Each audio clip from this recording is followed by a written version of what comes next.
Hello everyone. GS with concept classes में आपका स्वागत है। ये बीपीएससी 65 जीएस पेपर फर्स्ट का क्वेश्चन पेपर है। इस क्वेश्चन को देख करके बीपीएससी 66 जीएस पेपर फर्स्ट में क्या क्वेश्चन पूछे जाने की पॉसिबिलिटी है, आप इसका अंदाज लगा सकते हैं। तो ये जीएस पेपर फर्स्ट है। इसमें फर्स्ट ऑफ ऑल हम लोग हिस्ट्री को देखते हैं, जिसमें 1857 ईस्वी का विद्रोह के बारे में पूछा था और बिहार में उसका क्या प्रभाव था, इसके बारे में पूछा गया था।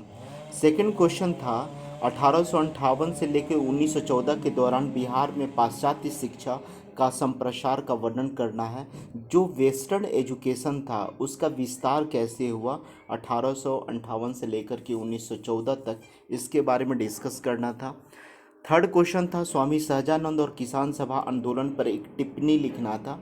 यह भी बीपीएससी का काफ़ी फेवरेट क्वेश्चन रहा है, तो आप इसको डील कर सकते थे।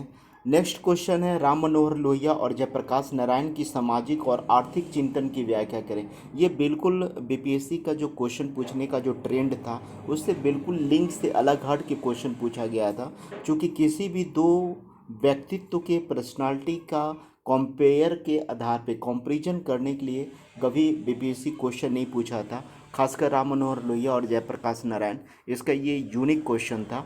नेक्स्ट था पाल कला तथा भवन निर्माण कला की विशेषताओं को स्पष्ट कीजिए, बौद्ध धर्म के साथ उनके संबंध पर भी प्रकाश डालिए। थोड़ा सा क्वेश्चन ट्विस्टेड है। हम लोग पाल कला को पढ़ लेते हैं, उसका भवन निर्माण कला को पढ़ते हैं, लेकिन उसका बौद्ध धर्म के साथ क्या रिलेशन था, है ना।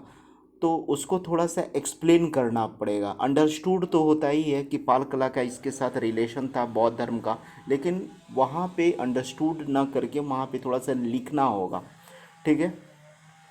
नेक्स्ट है दो का संक्षिप्त टिप्पणियाँ लिखना था। ये भी बीपीएससी 65 मेंस का एक नया इन्वेंशन कह सकते हैं कि ऐसा टिप्पणी लिखने के बारे में कभी बीपीएससी पूछता नहीं था। बहुत पहले बीपीएससी 36 वगैरह में पूछता था, लेकिन बीच में 36 के बाद लगभग हटा ही दिया था। लेकिन इस बार जो है 65 में डॉक्टर राजेंद्र प्रसाद और राष्ट्रीय आंदोलन, जाति और धर्म पे गांधी जी का विचार, बिहार में दलित आंदोलन, इन तीन में से दो टिप्पणियाँ पे लिखना था। और एक क्वेश्चन और मैं बता देता हूँ, इसमें क्या है आप लोग यहाँ पर देख लीजिए। दोनों सेक्शन से तीन तीन क्वेश्चन का चयन करते हुए, है ना, फर्स्ट और सेकंड सेक्शन से तीन तीन क्वेश्चन का चयन करना है, और जो सेक्शन थर्ड है उसमें से दो क्वेश्चन को चयन करते हुए आपको 8 प्रश्न का क्वेश्चन का जवाब देना था। इसमें कोई चेंजिंग नहीं किया गया था, ये पूर्व की तरह ही था। ठीक है। नंबर ऑफ क्वेश्चन पहले भी 8 ही अटेम्प्ट करने होते थे, 3 सेक्शन 1, 3 सेक्शन 2, और लास्ट में जो सेक्शन थर्ड है, जो स्टैटिक्स वाला जो सेक्शन है, वहाँ से 2 स्टार्ट आपको बनाना होता था। ये करंट इवेंट्स का है, करंट में नेशनल और इंटरनेशनल इशू का है। इसमें अंतर्राष्ट्रीय हस्तांतरण और व्यापार के संदर्भ में कोविड-19 महामारी के वैश्विक प्रसार की तरीका की चर्चा करें। ये हमने गेस क्वेश्चन आप लोगों को दिया था। ये हमारा गेस जो है बिल्कुल 100% ये गेस हमारा टच हुआ था। हिस्ट्री का मैंने गेस नहीं किया था पिछले साल, लेकिन मैंने current issue, national international issue का गेस किया था, जिसमें मेरा तीनों का तीनों क्वेश्चन मेरा टच किया था।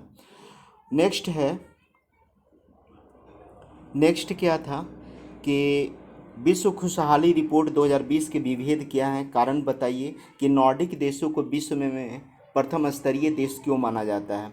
देखिए, विश्व खुशहाली रिपोर्ट जो है, रिपोर्ट के आधार पर जो है बीपीएससी क्वेश्चन पूछने लगा है। हो सकता है कि आगे आने वाले एग्जामिनेशन में वर्ल्ड डेमोक्रेटिक इंडेक्स के आधार पे क्वेश्चन पूछा जा सके, ह्यूमन डेवलपमेंट इंडेक्स के आधार पे क्वेश्चन पूछा जा सके, वर्ल्ड सोशल मोबिलिटी इंडेक्स पर, विश्व सामाजिक गतिशीलता सूचकांक के आधार पे क्वेश्चन पूछा जा सके। मुझे जहाँ तक गेसिंग लगता है कि 66 बीपीएससी में वर्ल्ड सोशल मोबिलिटी इंडेक्स पे क्वेश्चन पूछा जा सकता है। ओके। नेक्स्ट है ऑस्ट्रेलिया के जंगली आग जो लगे थे ब्राज़ील के अमेजन दाह जैसे तत्कालिक आपदाओं की, उनके कारणों और स्थानीय पारिस्थितिकी और वैश्विक वातावरणीय दशाओं पर प्रभाव सहित जांच कीजिए। कहने का मतलब कि ऑस्ट्रेलिया का जो जंगली आग है जिसे बुश फायर कहा जाता है, और ब्राज़ील का अमेजन वाला जो एरिया में जो तात्कालिक आग लग जाता है, तो उसके रीजंस क्या हैं और उस आग लगने का क्या इम्पेक्ट पड़ता है पारिस्थितिकी पे, इकोलॉजिकल सिस्टम पे, और उसका जो है वातावरणीय दशा पे, वहाँ के क्लाइमेट पे, वहाँ के इन्वायरमेंट पे, एटमॉस्फेयर पे क्या इम्पेक्ट पड़ता है। आप इसको जस्टिफाई करते हुए लिख देना था। नेक्स्ट है कि भारत में कोविड-19 लॉकडाउन के सामाजिक, आर्थिक और पारिस्थितिकी निहितार्थों की साधारण व्याख्या कीजिए। लॉकडाउन जब 2020 में हुआ था, ठीक है, तो उसका क्या सोशल इकोनॉमिकल और पारिस्थितिकी निहितार्थ, मतलब पारिस्थितिकी का मतलब है इकोलॉजिकल, इन्वायरमेंट पे क्या इफ़ेक्ट पड़ा। आप देखेंगे कि सोशल पर भी इम्पैक्ट पड़ा था, है ना, सोशल पर भी इफ़ेक्ट पड़ा था, इकोनॉमिक पर भी इफ़ेक्ट पड़ा था। हमारा इन्वायरमेंट जो पहले पॉल्यूटेड होता था, गाड़ी वगैरह कारखाना वगैरह बंद होने की वजह से पारिस्थितिकी जो है में पारिस्थितिकी में काफ़ी ज़्यादा सुधार हुआ था। हमारा वातावरण काफ़ी सुधार हुआ था, स्वच्छता आया था। तो इस पर डिस्क्राइब करना था। नेक्स्ट है मिशन शक्ति के साथ भारत विश्व की चौथी सबसे बड़ी अंतरिक्ष शक्ति बन गया है। इस कथन पर चर्चा कीजिए। मिशन शक्ति के साथ भारत विश्व की चौथी सबसे बड़ी अंतरिक्ष शक्ति बन गया, इस कथन पर चर्चा करें। नेक्स्ट सेक्शन थर्ड होता है जो कि स्टैटिक्स का सेक्शन था। आप लोग इसको देख लीजिए। एक क्वेश्चन पाई चार्ट से था जो कि ज़्यादा टफ नहीं था। पाई चार्ट इस बार पूछा गया है, तो हो सकता है कि नेक्स्ट बार पाई चार्ट से क्वेश्चन न दे, लाइन डायग्राम या बार डायग्राम से क्वेश्चन दे दे। और एक क्वेश्चन जो आपको था, आप लोग इस क्वेश्चन को थोड़ा सा अच्छा से पढ़ लीजिए, ठीक है। Multiple bar diagram and answer the question given below. Production of cars of 2002 to 5 period from the selected manufacturers. तो ये है होंडा, जीए, मारुति, एचएम, हुंडई कार का प्रोडक्शन दिया हुआ है, और इसके बेस्ड पे आपको क्वेश्चन देना है इस बार डायग्राम के आधार पे। तो कहने का मतलब है कि 65 बीपीएससी में एक आपका पाई चार्ट से क्वेश्चन पूछा और एक बार डायग्राम से क्वेश्चन पूछा। तो इसके बाद स्टैटिक्स का जो रिमाइंडर टॉपिक बनता है आप उस पर ज़्यादा कंसंट्रेट करेंगे।